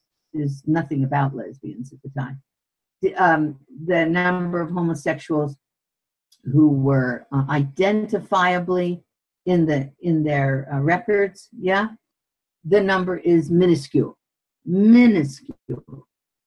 So, and I mean, I've interviewed victims of the Holocaust who have been there. There's stuff that's been written about the abuse of boys in the prisons, in the concentration camps. So they have really attempted to lay claim for victim status based on the Holocaust, which does not belong to them. Absolutely does not belong to them. Homosexuals were allowed to join the Reich, at the end when they were hard up for guys. They could leave if they would join the Reich. There are other things. What happened to all of the homosexuals who were in existence at the time? And read Mein Kampf. Read Mein Kampf. There is absolutely nothing in Mein Kampf. The word homosexual does not appear. The word inversion does not appear. Jews are there. I've forgotten. I did an analysis of it. Jews as parasites, Jews as hundreds and hundreds of references in Mein Kampf, and hundreds and hundreds of references to blacks, to Polish, Poles, and so on. Not one reference to homosexuality? Well, because, yeah, the major book that was written on Hitler as a homosexual by, I forgot his name, but he was a German anthropologist, a sociologist, still documented Hitler's involvement in homosexuality himself. So he favored, he favored those like him and others who were involved in other activities of a like nature. And what's his name? Hirschfeld, Magnus Hirschfeld, who was running the first clinic, if you will, for perversion of any kind in Germany, was a homosexual, was a bisexual, was a cross-dresser, and so on. And he had, the information. I've written about it. Hitler's chauffeur was a Jewish guy who was homosexual, and he lived through the whole Holocaust. No, there's a lot of misunderstanding about Nazism and homosexuality, and purposeful misunderstanding. I certainly do know that the attempt to stand on the graves of people, really, and to take the credit today in modern homosexuality, taking the credit, standing on the graves of the dead, in the Holocaust, I have found it to be unconscionable and not justified. Dans mes recherches, tout m'a systématiquement ramené au nazisme et à la société de Thulé avec sa magie sexuelle, utilisant des rituels magiques occultes sataniques avec des viols et des meurtres sur enfants pour conditionner la population. Chez nous en France, Don Desbamos et Alexandre Le Breton font par exemple un travail remarquable pour faire connaître tout cela. J'ai lu dans l'un de vos ouvrages le lien étroit que Kinsey entretenait avec un nazi pédocriminel, mais nous pourrions aussi parler des thèses eugénistes de Margaret Sanger, la créatrice du planning familial international. Bref, c'est un étrange point d'origine qui revient beaucoup sur ces droits sexuels. Que pensez-vous de tout cela? Well, I'm not sure I understand the question. Margaret Sanger, yes, was, she was a eugenicist, yeah. She wanted to get rid of blacks, yeah, or have them as nice controlled servants, I suppose, to do some jobs. And Jews, yeah, sure, and Irish, yeah, whoever. And so I thought Sanger was Irish. That's interesting. So anyway, so there's that aspect, but and I'm not familiar enough with what you guys have in France in terms of the what you were saying. I don't know these people, those authors. Is they authors or? Yes, Don Desbamos is a website, and Alexandre Le Breton is also an author and researcher about MK Ultra and mind control programs and so forth, and pedophilia, and he wrote a few books. We're not so many in France, so that's why we mention them. What Ariane wanted to point towards was the sexual magic of the Thule secret society among the Nazis. I'm not good. I'm not up on that enough to answer properly. I've read about the Thule Society, Madame Blavatsky, and and I'm familiar with the connection possibly to Aleister Crowley, probably. Of course, Aleister Crowley, yeah, and now to the Pizzagate, phenomenon. But I'm not familiar enough to speak to that really well, except to say, all this was going on, Yeah. Yes, there was some close connections, between. Peut-être la question c'est justement qu'elle nous parle un peu plus des liens entre Kinsey et le pédocriminel nazi, sa correspondance et peut-être l'admiration que Kinsey avait pour Crowley. Oh, yeah. Well, Kinsey never left the United States. Well, he went to Mexico, I think, a little bit, but he did not travel outside of the country until just shortly before he died. And he went to one of the, I think anyway, there were two important places he wanted to go. First, he wanted to go to Aleister Crowley's abbey in Sicily, but actually, I think he was looking for letters.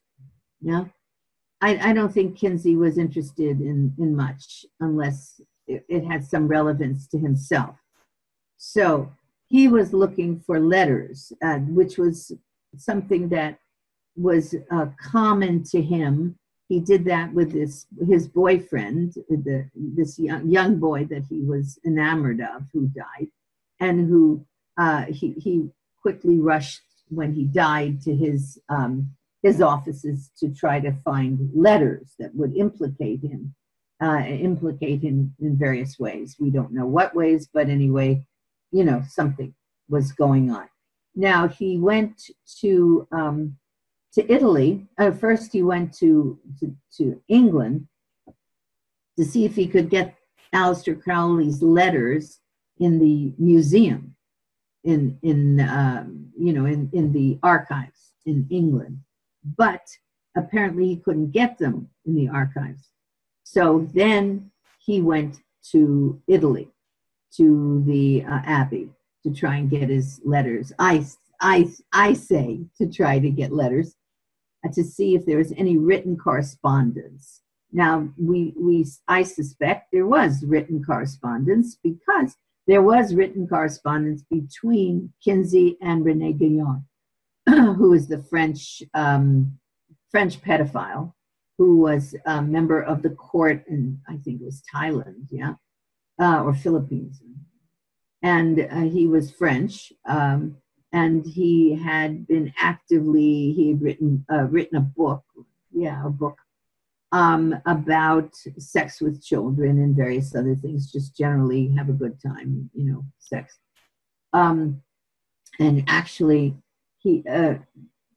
Guyon, I suspect, wrote a lot of the legal opinions that Kinsey was using in Kinsey's own book that he did not attribute to Guyon. But anyway, so Guyon, you know, and he were close correspondents. I can't get more than what is obvious in his paper, in his books.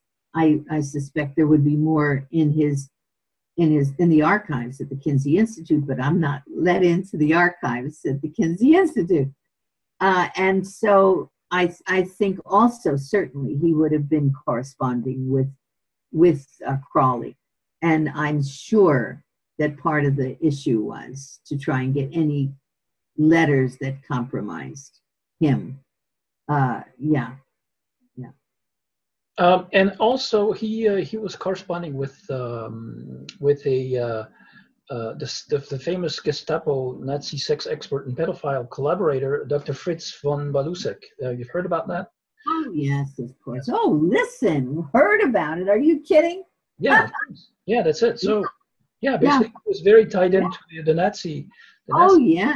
Yes, absolutely. There's a wonderful video on that. I don't know if you've seen it. You know, it was produced by Tim Tate, a British video. Which Tim Tate called me one day when he was making the video, and he said, "Are you sitting down?" And I said, "No, you've got to sit down, Judith. This is going to amaze you." So what? So he said, yeah, that they had found Fritz von Baluchek, Herr Dr. Fritz von Baluchek. And he was a pedophile, not a pederast, I don't think, but a pedophile. he had raped any number of children, and he was in charge of a Polish compound during the war, in which there were Jewish children. I think it was just Jewish children. I'm not sure. It might have been also non-Jewish. Well, anyway, and he was enforcing his sexual desires on these kids. And one of the newspapers quoted him as having told the kids, you know, it's either the smokestacks or it's me. And so they would have sex with him, but it all went up in the smoke. They all were killed anyway. And yes, he was, they wouldn't let, I went to Germany to try to get the papers. Oh, it was a whole actual craziness. What they put up to not let me have the papers. We sent people, German scientists, they wouldn't let them have the papers, von Balyuchek's papers. Then they insisted you had to be there. Anyway, so I went to Germany, but I was not allowed to see any of the papers.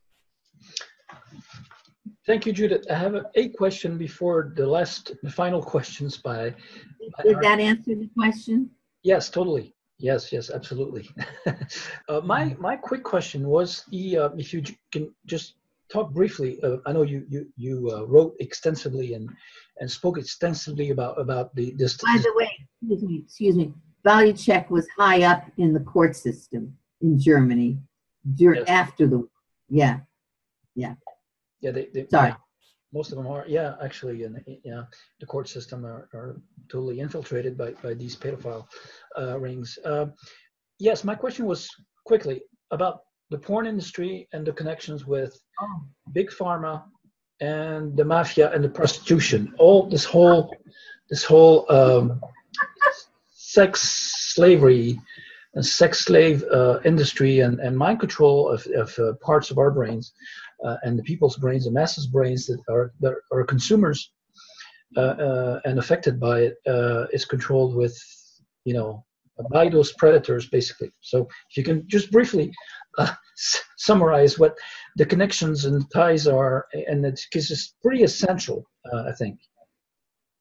Yeah, well, Big Pharma has a history, and by the way, Rockefeller has a major part that he and then his foundation played in taking the medical system away from the healers of the time and confining it all within the hospitalization and the pharmaceutical world. Yeah. So once that was controlled, Big Pharma is deeply involved in creating and supporting the corruption of children's minds.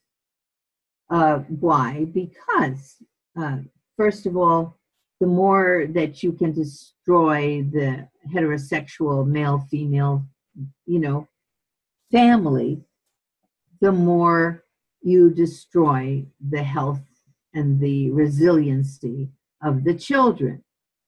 So you have to, the idea is that not just, impotence is off the charts, males cannot perform sexually the way they could. They rely on pornography. Pornography and Big Pharma are in bed with one another for various reasons. The inability to function sexually with a woman, with much less a wife you marry, yes, has been a fortune for Big Pharma. Not only do they produce the Viagra and the other one, I forgot what they call it for the females,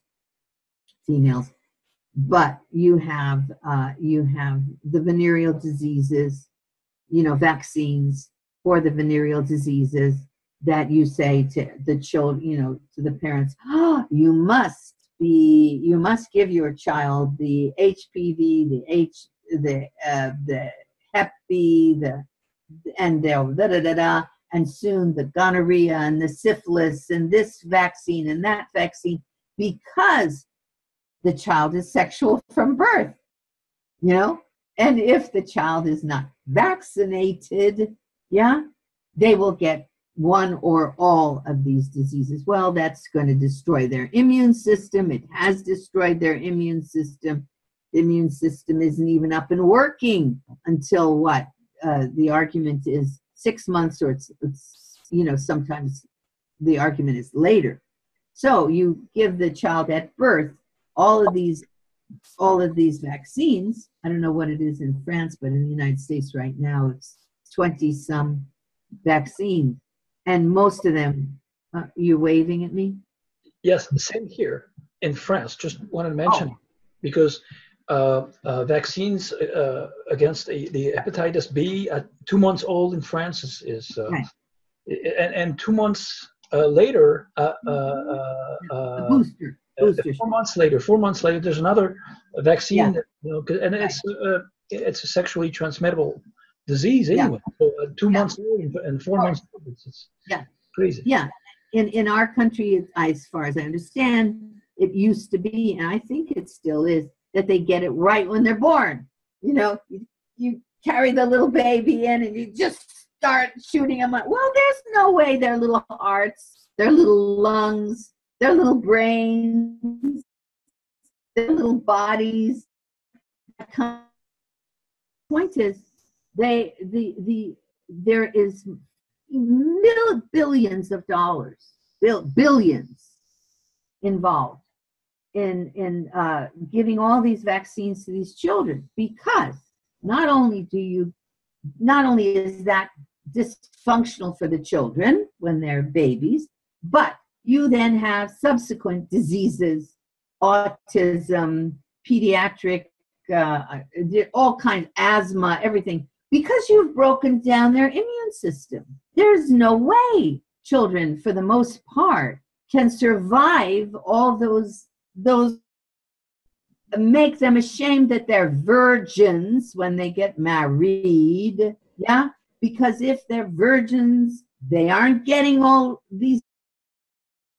Virginity is now a dirty word, you know? Virginity is a dirty word. Well, thank you very much. If you're able to control your sexual life until you meet somebody who you trust, yeah, and who trusts you, and you have sex in that relationship, you don't get all these diseases, right? Yeah, but so you got to get the children active when they're born. You get them sexually active, you know, in a short period of time. They can put the money into the pharmaceutical companies by the billions. It never stops. It never stops.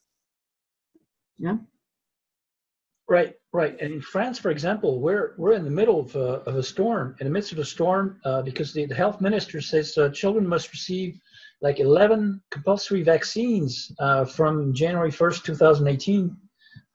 They're on, you know, and it's crazy. It's just 11 vaccines to little babies. Yeah, it's not crazy if you're in the profit industry, you know. It's not crazy. You're making a fortune. And I remember France had this big scandal, 20 years ago, 30 years ago, where, what was it? The health ministry, what was it that they did? Something awful. Oh yes, the contaminated blood with the HIV virus, right? Yeah. You trust those people to tell you what's healthy for your children? No, absolutely not. But what, you know, you don't have exemptions. Do the kids must have this? I'm asking. Yeah. Well, it's that they want to make it mandatory, but there's a lot of struggle, you know. So Yeah, well, I think you need to remind everybody that the health ministry, killed a lot of kids, right, in the past with this the blood thing. Yeah, yeah. I mean, why would you trust those people? The issue is education in the schools. They're mandating that they teach all the children this kind of garbage. It's going to destroy them and destroy the country and destroy the world as we know it and leave us all a bunch of little robots, and dying very painfully. It's not, dying young and dying very painfully. Yeah, they create the problem to offer their solutions. This always is the case. This is always the case. You create the problem and then you say, here, I give you the solution, which is not a solution. It just makes more profit for the industry. Right. No, big pharma is in it all the way up and down. Yeah. You asked something about pornography. Yes, I mentioned also mafia and prostitution and. Oh yeah. They want to legalize prostitution. Legalize prostitution. Why not? You legalize prostitution and then you lower the age of consent, and you lower it and lower it and lower it. So girls and boys can be used at any age. And I've said for the rights of the child, the UN thing, UN, what for the rights of the child? What is that? Ariane? Si. What is it? The UN for the rights of the child. What is it? Oh, pour the sexual rights? No, les Nations Unies. Les standards pour l'éducation sexuelle en Europe. Sexual education in Europe, the standards? No? I don't know. Yeah. Also, they want to lower the age of consent in France down to what, 11, I think? Right? 11, 11. Yes, 11 years old. Plus les renforts. Plus les... Yeah. Well, you can tell the French people that we Americans stand by 16, which is pretty low anyway, Yeah.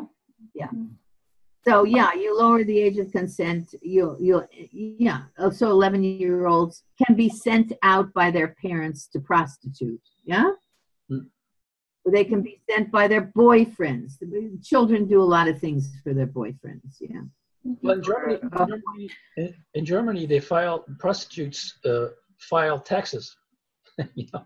Oh, right. Yeah. How good. Dans les standards pour l'éducation sexuelle en Europe, ils enseignent bien la prostitution, c'est-à-dire le sexe en échange de petits cadeaux aux enfants de 16 ans, à partir de 15 ans, je crois, 15 ans et plus, dans les modules de sexualité. Yeah, wonderful. And in that way, we progress as professionals too. You work your way up and you become a psychiatrist or a psychologist or an anthropologist or a sociologist by having sex with your professors, too. I mean, why not? Yeah. It's a complete destruction of the Judeo-Christian moral imperatives that we have lived by, that created our decent societies, that gave us the standard of living, and it will be destroyed only for the elites. Vous citez également dans vos livres une sorte de filiation entre Kinsey et Darwin. En somme, nous serions tous des bonobos pansexuels, sauf que Kinsey ne précise jamais que la sexualité chez les bonobos est un instrument de pouvoir et de soumission. Et l'on voit donc deux conceptions de l'être humain qui s'affrontent, soit c'est une bête de sexe, soit c'est un être d'esprit. Et dans la mythologie grecque, le pansexualisme renvoyait aussi au démembrement, à la psychose, au cannibalisme, confère Dionysos. C'est une pente glissante très dangereuse pour notre civilisation humaine, à mon sens, qui s'est toujours structurée autour des interdits de l'inceste et ses dérivés. On ne touche pas aux enfants. et du meurtre et ses dérivés, il est interdit d'effracter psychiquement un enfant, de le traumatiser. Que pensez-vous de tout cela? I know she said something about Darwin. Okay. Let's go back to Darwin and Kinsey. Kinsey wrote his thesis on Darwin. All right. Then Hefner wrote his thesis on Kinsey. I love that, you know. The continuation, huh? You hear that? Yeah, it's amazing. Anyway, but Kinsey, of course, really didn't agree totally with Darwin because he believed that we're no different than insects. Darwin gave us, you know, thought the ape or the chimpanzee were closely, but Kinsey argued. He said, I think I'm quoting it accurately, measuring the sexuality of human beings is, quote, no different than measuring the wingspan of an insect, end quote. Okay, that's your expert who's taught the world about human sexuality. It's no different than measuring the wingspan of an insect. Okay, well, fine. So from there, yes, you know, we were. Look, we're spiritual beings. We are spiritual. When we move away from the soul and the spirit, and I haven't been a religious person. I mean, I wasn't raised a religious person, but that's obvious. When we lose that capacity to recognize the needs of our souls, and when we become fragmented, mentally fragmented, spiritually fragmented, we lose our humanity. Right. It's all about psyche, fragmentation, and trauma. Yeah. Basically. And absolutely, the trauma is the issue. Those are the insults to the human brain, mind, memory, body. Yeah, and the society cannot withstand that, you know, when it's en masse. And that's what's happening through the schools and through the television now, not television, the internet. I keep using old terminology, television. What was that? Yeah. Through the internet, this kind of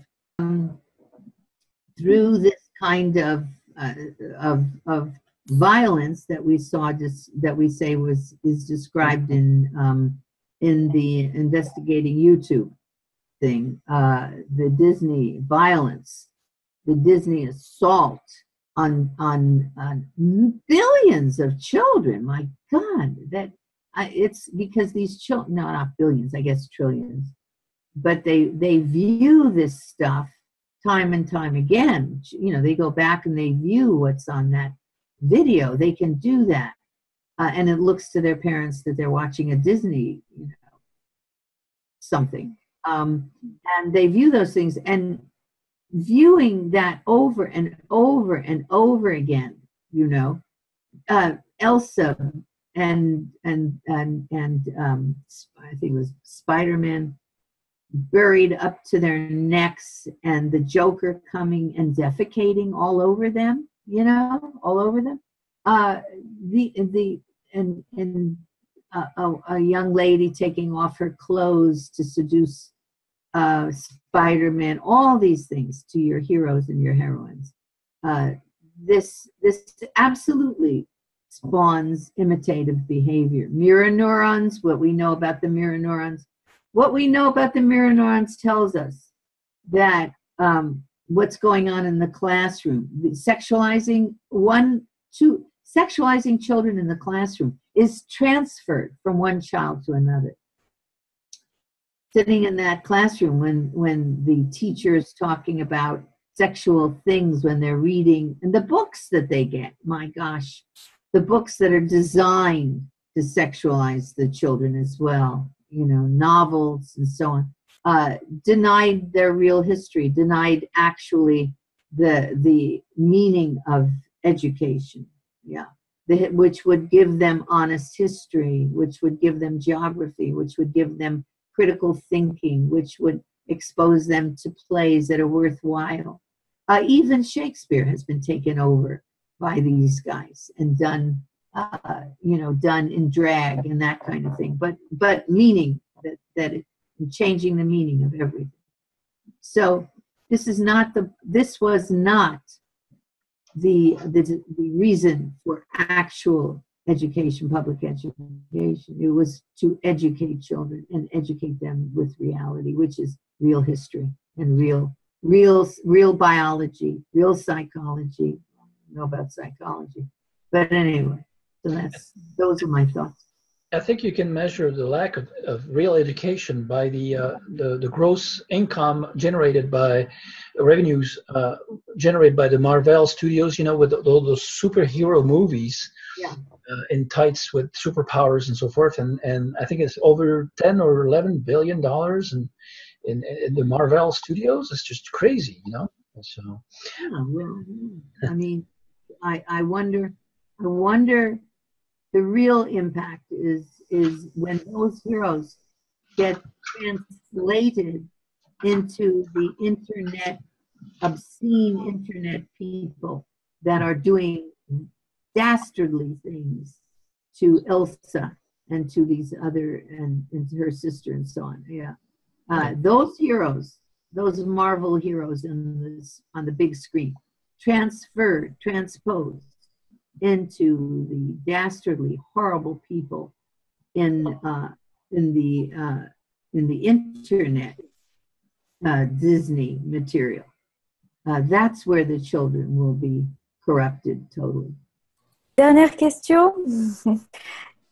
Ici en France, les gens sont totalement incrédules et font encore confiance à ceux que j'appelle les passionnés du pouvoir.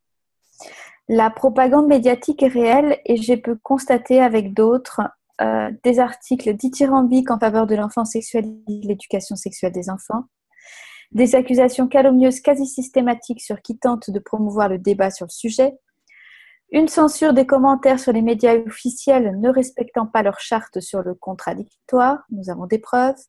Il se passe des choses étranges, par exemple des commentaires élogieux sur mon livre Amazon disparaissent, des pages Facebook résistantes sur ces sujets sont supprimées, etc. La majorité de la population reste totalement incrédule, et saute d'autant que rien n'est fait frontalement. J'ai deux images en tête, celle de la toile d'araignée tissée par les lobbies pédocriminels pour l'infiltration dans tous les domaines, l'éducation, la protection de l'enfance, etc., et celle de la pieuvre. Cette dernière est majeure. On occupe des militants des droits à des sous-sujets. Par exemple, les féministes, on les occupe à l'éducation sexuelle en leur faisant croire qu'elles vont protéger les enfants en leur apprenant à dire non. Ainsi, elles n'ont aucune connaissance du tableau d'ensemble et par ailleurs, on les fait adhérer à la croyance que l'enfant est en capacité de dire non à des relations sexuelles. Or, s'il peut dire non, il peut dire oui. Ou encore, on occupe les militants à des avancées nationales. Par exemple, cause des violences faites aux femmes, en occultant totalement ce qui se trame par l'OMS en matière de droits sexuels de l'enfant. Il est certain que lorsque le consentement de l'enfant sera accepté, c'en est fini de la question de la minorité sexuelle. Mais les manipulations de masse sont tellement habiles, les gens sont tellement occupés par leur vie quotidienne que c'est compliqué de leur faire prendre conscience du danger aujourd'hui réel que courent leurs enfants. Sur la pieuvre encore, ici les enseignants n'ont pas forcément entendu parler de ces cours d'éducation sexuelle, donc le déni, mais c'est écrit dans les textes officiels, c'est en grand déploiement et ce ne sera pas forcément fait par les enseignants. En clair, depuis que je me suis penchée sur le sujet, j'ai découvert à quel point notre système était complètement vérolé jusqu'à la moelle. Aussi, je voudrais vous poser une dernière question. Que faire ? Quelles sont les actions à mettre en œuvre pour protéger nos enfants de cette sexualisation précoce, de ces mensonges, des lois de plus en plus souples et permissives envers les pédocriminels et de ces endoctrinements de masse sur la jeunesse qui sont en cours de déploiement en France? This is systematic all throughout the globe. So it comes from a group, you know, they meet together, they decide things, they plan all this stuff, and then they go out and they distribute it to the nation. Yeah, the corruption is extreme, and it's taken us 60, 70 years to get here. You know, which means you've groomed 4 generations. How do you ungroom 4 generations? I wish I could give a nice, you know, pat answer. Vote for the right people. What? You know, what? You know, I mean, I think Frida, you know, had the right idea. I mean, the fact that she could wake up so many people and have real protest, yeah, that was a major achievement. And the fact that she got attacked and slandered was going to happen because she was accomplishing some kind of, you know, shaking up the brains a little bit, yeah. But you're up against huge money. We are up against huge money. It's not just Rockefeller, of course, anymore. It's Soros and Gates and all the rest of these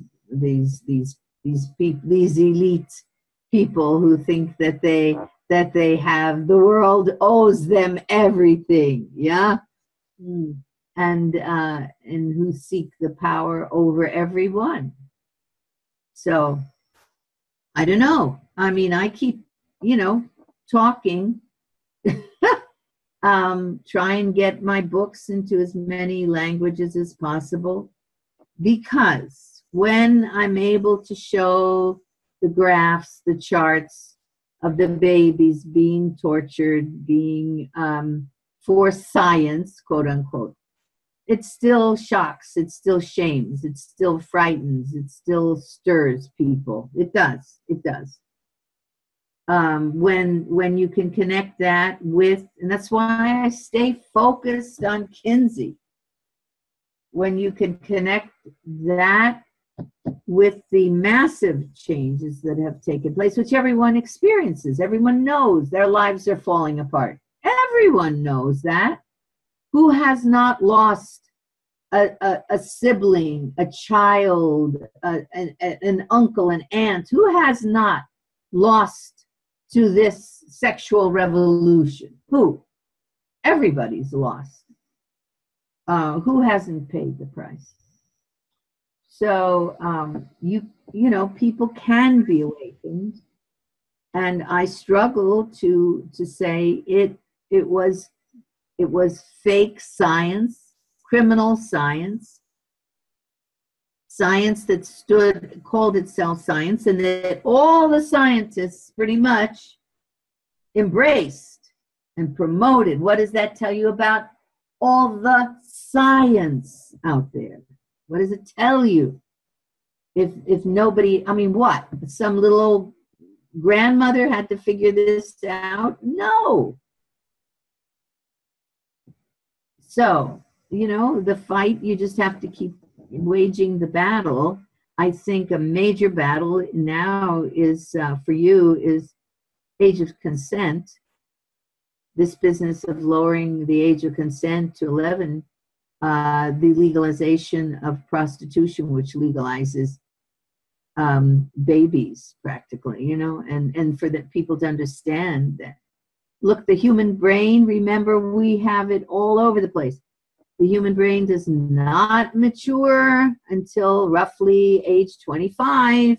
So you are expecting children to engage in rational, cognitive thinking, make or make objective decisions about consent when they do not have the capability to do that.